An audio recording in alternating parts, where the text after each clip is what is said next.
Hello everyone, आप सभी का संहिताज एकेडमी में स्वागत है। और आज के सेशन में हम सॉल्व करने वाले हैं PYQs related to solar system. So without wasting any time let's get started. तो हमारे सेशन का पहला जो क्वेश्चन है, यहाँ पर हमसे असर्शन और रीजन के तौर पे क्वेश्चन पूछा गया है। Read the following statements carefully and select the correct option. So assertion में हमसे कहा गया है the stars in the night sky appear to move from east to west, यानी कि रात को हमको जो तारे हैं वो कैसे नज़र आते हैं, वो हमको ऐसे नज़र आते हैं जैसे कि वो पूर्व से पश्चिम की ओर मूव कर रहे हो। रीजन में कहा गया है the earth rotates from west to east. So earth जो रोटेट करता है वो पश्चिम से पूर्व दिशा की ओर करता है। तो यहाँ पर जो असर्शन है वो बात भी सही है, जो रीज़न है वो बात भी सही है, और जो रीज़न है वो प्रॉपरली असर्शन को एक्सप्लेन भी कर रहा है। उस हिसाब से इस क्वेश्चन का जो सही उत्तर होगा वो होगा option number 2। Assertion and reason are both correct and R is the correct explanation for A. क्योंकि पृथ्वी पश्चिम से पूर्व की दिशा में रोटेट करती है, इसीलिए रात को जो तारे हैं वो हमको पूर्व से पश्चिम की ओर मूव करते नजर आते हैं। यहाँ पर आप लोगों के लिए हिंदी में भी क्वेश्चन दिया गया है, देखिएगा कि आपका जो सही उत्तर है वो ऑप्शन नंबर 2 बन रहा है कि नहीं बन रहा है। बढ़ते हैं नेक्स्ट क्वेश्चन की ओर। यहाँ पर हमसे पूछा गया है the change in seasons on the earth occurs because. So पृथ्वी पर जो सीजन्स में बदलाव आते हैं वो क्यों होता है। The axis of rotation of the earth is perpendicular to the plane of the orbit, यानी कि जो अर्थ की एक्सिस ऑफ रोटेशन है वो 90 डिग्री बनाती है प्लेन ऑफ इट्स ऑर्बिट के साथ। ये बात गलत है। The axis of rotation of the earth is tilted with respect to the plane of its orbit. So earth की जो ऑर्बिट की प्लेन है उससे जो एक्सिस ऑफ रोटेशन है वो टिल्टेड है, तो ये बात सही है। The distance between the earth and sun is not constant, ये बात गलत है, क्योंकि पृथ्वी और सन के बीच की जो दूरी है वो कांस्टेंट नहीं है, इसलिए चेंज इन सीजन्स नहीं होता है। The axis of rotation of earth is parallel to the plane of its orbit, ये बात भी गलत है। सो उस हिसाब से इस क्वेश्चन का जो सही उत्तर होगा वो होगा ऑप्शन नंबर 2। यहाँ पे आप लोगों के लिए हिंदी में क्वेश्चन दिया हुआ है, देखिएगा आपका आंसर ऑप्शन नंबर 2 बन रहा है कि नहीं बन रहा है। आगे बढ़ेंगे। यहाँ पर हमको एक मैच द फॉलोइंग दिया गया है। सो हमको क्या करना है कि यहाँ पर हमको जो कॉलम 2 है वहाँ पर हमको प्लैनेट्स के नाम बताए गए हैं, और कॉलम 1 में उनके बारे में कोई एक फैक्ट या कोई एक फीचर बताया गया है। So rotates on a highly tilted axis, ये कौन सा प्लैनेट है। तो अगर आपने सोलर सिस्टम वाले कंटेंट को देखा होगा मेरे चैनल पे, मतलब इसके पहले वाले वीडियो, तो आपको पता होगा कि वो है यूरेनस। यूरेनस चला जाएगा ए के साथ। कोल्ड एंड विंडी प्लैनेट है नेपच्यून, सो बी चला जाएगा नेपच्यून के साथ। शोज फेजेस लाइक मून, वो है वीनस, सो सी चला जाएगा वीनस के साथ। Has low density than water, actually पानी से भी इसकी डेंसिटी कम है, तो वो कौन सा प्लैनेट है, वो है सैटर्न, तो डी चला जाएगा सैटर्न के साथ। उस हिसाब से अगर हम ऑप्शंस को देखें, सो A2 के साथ सिर्फ एक ही ऑप्शन में जा रहा है, B4 के साथ है, C1 के साथ है और D3 के साथ है, तो इसका भी जो सही उत्तर होगा वो सभी यहाँ पर क्या होगा, 2 ऑप्शन होगा। तो मैं देख रही हूँ कि अभी तक हमने जितने भी क्वेश्चन किए सभी के जो ऑप्शन नंबर 2 है वही सही आंसर बन रहे हैं। अजीब कोइंसिडेंस है। आगे बढ़ते हैं। यहाँ पर हमसे कहा गया है सेलेक्ट फ्रॉम द फॉलोइंग, इनमें से आपको चुनना है किसको।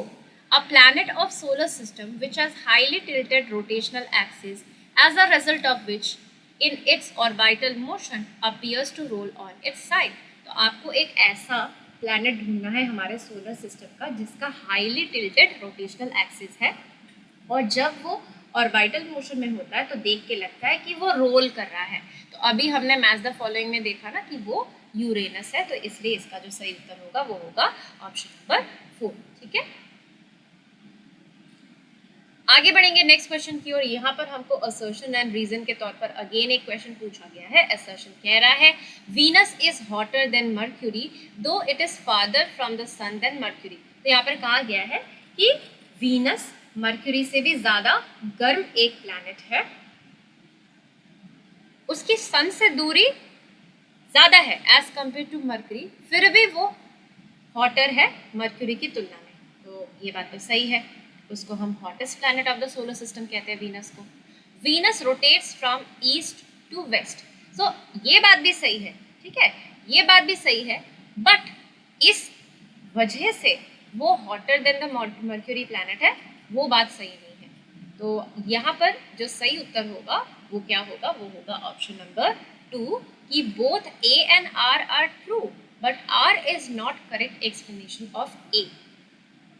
जो इसका एक्सप्लेनेशन होना था वो ये होना था कि वीनस का जो एटमॉस्फेयर होता है वो बहुत ही थिक है और यहाँ पर कार्बन डाइऑक्साइड गैस बहुत ज़्यादा अमाउंट में पाई जाती है। और हम तो जानते ही हैं ना कि कार्बन डाइऑक्साइड क्या करता है, वो सन से मिलने वाले हीट को रिफ्लेक्ट करके स्पेस में जाने नहीं देता, वो उसको ट्रैप कर लेता है। सो वो एक ग्रीन हाउस गैस है जिसके चलते क्या होता है कि वीनस हॉटर है एज कम्पेयर टू मरकरी।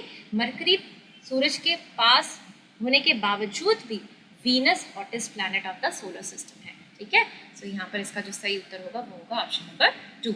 आगे बढ़ेंगे नेक्स्ट क्वेश्चन की ओर। यहाँ पर हमसे कहा गया है which physical quantity is measured in light year. So किस फिजिकल क्वांटिटी को हम लाइट ईयर में मेजर करते हैं, तो वो ना तो स्पीड है, ना ही टाइम है, ना ही ब्राइटनेस ऑफ स्टार है, वो है डिस्टेंस। सो लाइट ईयर क्या है, एक साल में जो रोशनी वो कितना डिस्टेंस तय करती है उसी को हम लाइट ईयर कहते हैं। तो इसका जो सही उत्तर होगा वो अगेन ऑप्शन नंबर 2 दूरी रहेगा। नेक्स्ट यहाँ पर हमसे क्वेश्चन में पूछा गया है which of the following statements is not true regarding the moon. Moon के बारे में कौन सा जो स्टेटमेंट है वो सही नहीं है। So rainbow can not be seen on moon, ये बात सही है, मून में कोई एटमॉस्फेयर है ही नहीं। The weight of an object is less on the moon as compared to that on earth, ये बात भी सही है क्योंकि पृथ्वी पर किसी भी चीज़ का जितना वजन होता है वो मून पे 1/6 हो जाता है, तो ये बात भी सही है।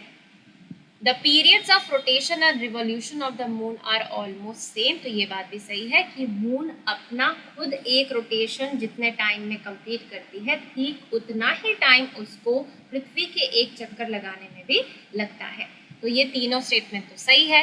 On full moon day moon comes between the sun and the earth, ये जो स्टेटमेंट है ये गलत स्टेटमेंट है क्योंकि फुल मून डे में सन और मून के बीच में अर्थ होता है, मून दोनों के बीच में नहीं होता है।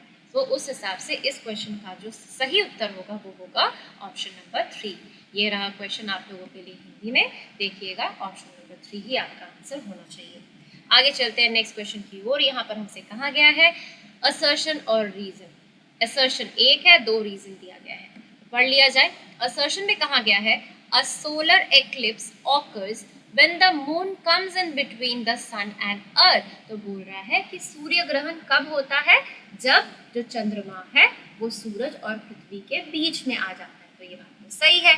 रीजन 1 बता रहा है shadow of the earth falls on moon blocking the sunlight, तो ये बात गलत है। आप खुद देखिए, ये रहा हमारा सूरज, मैं रफली ड्रॉ कर रही हूँ, दिस इज सन, ठीक है। उसके बाद आता है मून, उसके बाद आता है अर्थ, ठीक है।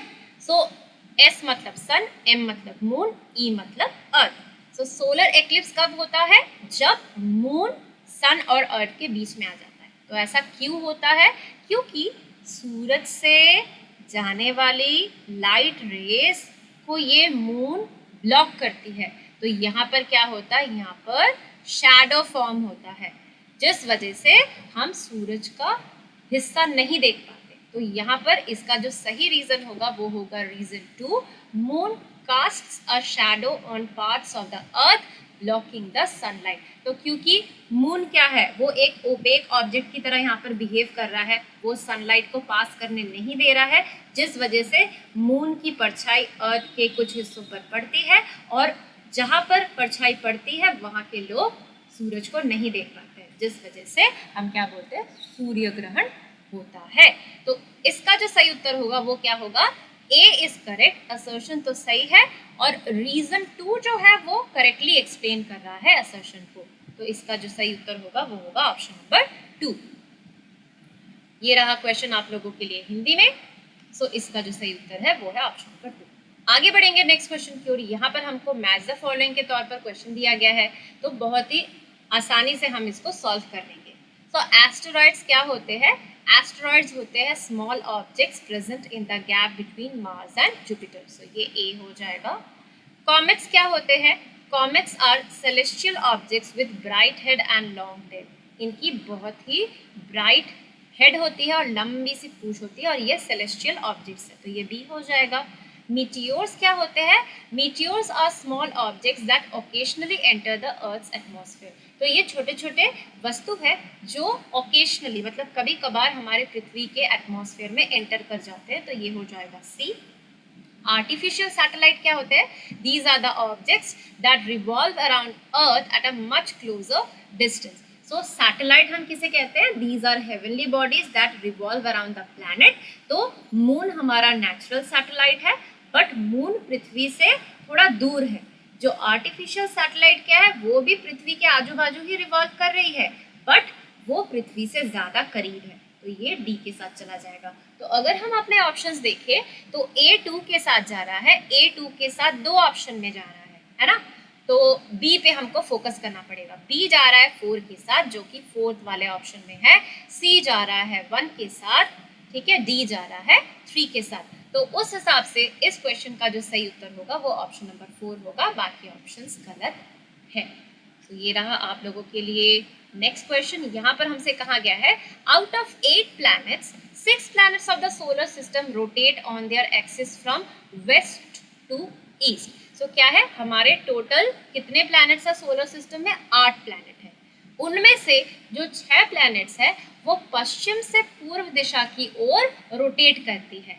The other 2 which rotate on their axis from east to west are। और जो बाकी एक्सेप्शनल प्लैनेट है वो रोटेट करती है पूर्व से पश्चिम दिशा की ओर, तो वो कौन से 2 प्लैनेट है? तो अगर आपने फिर से वही सोलर सिस्टम वाला सेशन मेरा देखा होगा तो आप झट से आंसर कर पाएंगे। इसका जो सही उत्तर होगा इसका होगा ऑप्शन नंबर 4। वीनस और यूरेनस रोटेट करते हैं ईस्ट टू वेस्ट दिशा में। तो यहाँ पर आप लोगों के लिए ये रहा क्वेश्चन हिंदी में, और इसका जो सही उत्तर होगा वो होगा शुक्र और यूरेनस। इसी के साथ मेरा आज का सेशन यहीं पर समाप्त होता है। आशा करती हूँ कि मेरे आज के सेशन से आपको कुछ ना कुछ बेनिफिट तो हुआ ही होगा, आपका रिवीजन भी हो गया होगा। अगर आपको मेरा ये वीडियो पसंद आया हो तो मेरे इस वीडियो को लाइक एंड शेयर कीजिए, मेरे चैनल सनिताज एकेडमी को सब्सक्राइब कीजिए और जो बेल आइकन है उसको प्रेस करके रखिए ताकि आपको मेरे वीडियोस की अपडेट्स टाइम टू टाइम मिलते रहे। ऐसे ही सेशन के साथ मैं दोबारा लौटूंगी। Till then take care and bye bye.